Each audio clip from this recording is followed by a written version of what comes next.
L'habitat frugal est un habitat qui vise à offrir plus de satisfaction à ses habitants tout en consommant moins de ressources.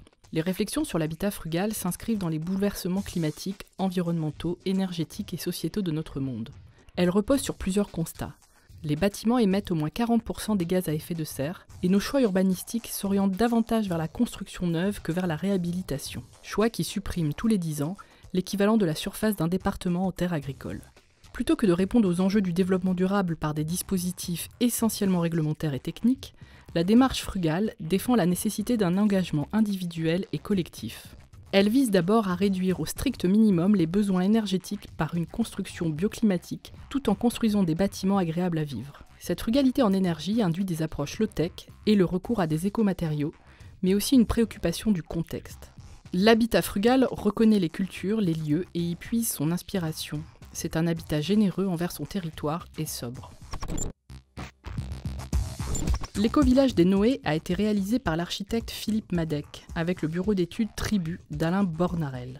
Bâtiment passif, absence de climatisation, ventilation naturelle, agriculture bio et jardin partagé. Tout est pensé de manière à prendre en compte les ambitions éco-responsables utiles au respect du site. L'architecte Robert Konieczny a réinterprété l'architecture traditionnelle polonaise pour concevoir une maison passive cylindrique préfabriquée avec une structure extérieure en bois. Austère et fonctionnelle en apparence, cette maison de 220 m² est construite principalement en bois et conçue pour intégrer les énergies renouvelables. Sa forme ronde permet de réduire son impact sur le site tout en maximisant la taille de la parcelle.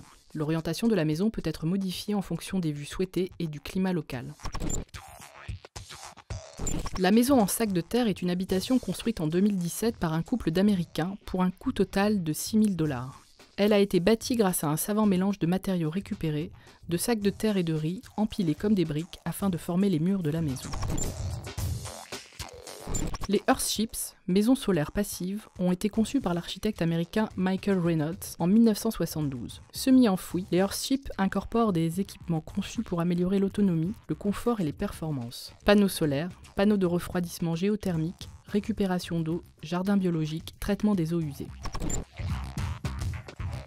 La ville de Chiban, au Yémen, est connue pour ses immenses gratte-ciel de Banco, une terre crue. Cette petite ville de 7000 habitants compte environ 500 maisons hautes de 5 à 11 étages pouvant atteindre plus de 30 mètres de haut, toutes construites entièrement en briques de boue. Sa skyline unique lui a valu le surnom de Manhattan du désert ou la Chicago du désert. La contre-figure de l'habitat frugal est un habitat hors sol. À cet égard, les projets de villes flottantes apparaissent comme des dystopies hors sujet. Les villes flottantes du Seasteading Institute nous proposent un modèle anarcho-capitaliste composé d'habitations flottantes affranchies des contraintes étatiques.